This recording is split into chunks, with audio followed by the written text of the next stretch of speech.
all these bugs are gross. But it's also too disheartening to think about throwing away the beautiful blooms you've worked so hard to grow. If your gut instinct is to wash them off first, you are not alone. I did the same thing the first time, but quickly realized 3 things.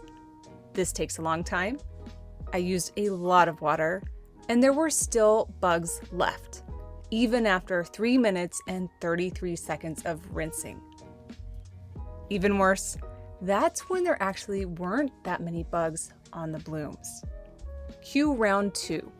Just 6 days later, when the bugs were even more intense. Yuck. Drowning, which I used as a secondary method the first round, seemed like the more effective choice.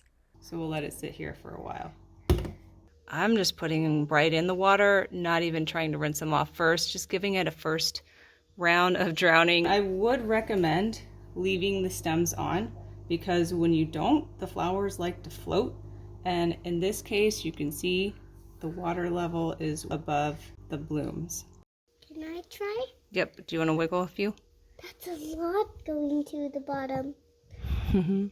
These are our flowers we're rinsing out.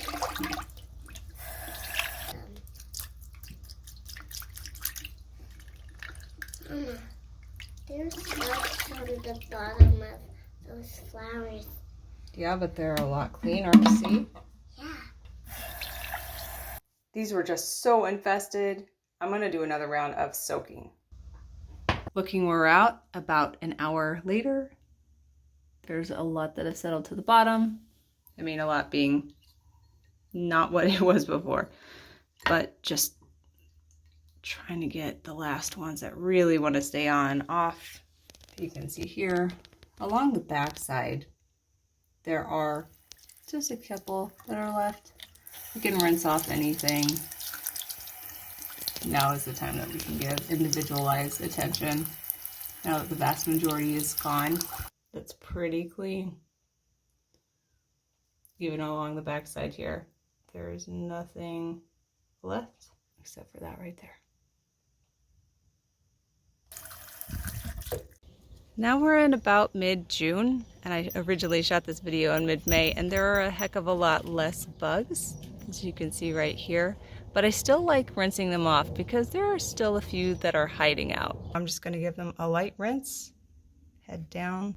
You can see there's not too many bugs left over. We've switched from black bugs to little green bugs. What you don't want to do is soak the flowers too long because the petals will stick to the sides. I forgot about these and they soaked overnight. These flowers are a total loss and can't be used for anything except now we all know what not to do. The unfortunate part is calendula, or other flowers collected for medicinal purposes, should not get washed if you're trying to make an infused oil or a salve. The sticky part, resin, is where the healing benefits come from. In that case, you could try to remove the flower, set it aside, and see if the bugs vacate willingly, or just enjoy the flowers until the aphids, bugs, or beetles leave. If you are interested in making calendula infused oil, I am currently making my first attempt and will share what we learned along with what we could have done better and put in a video here.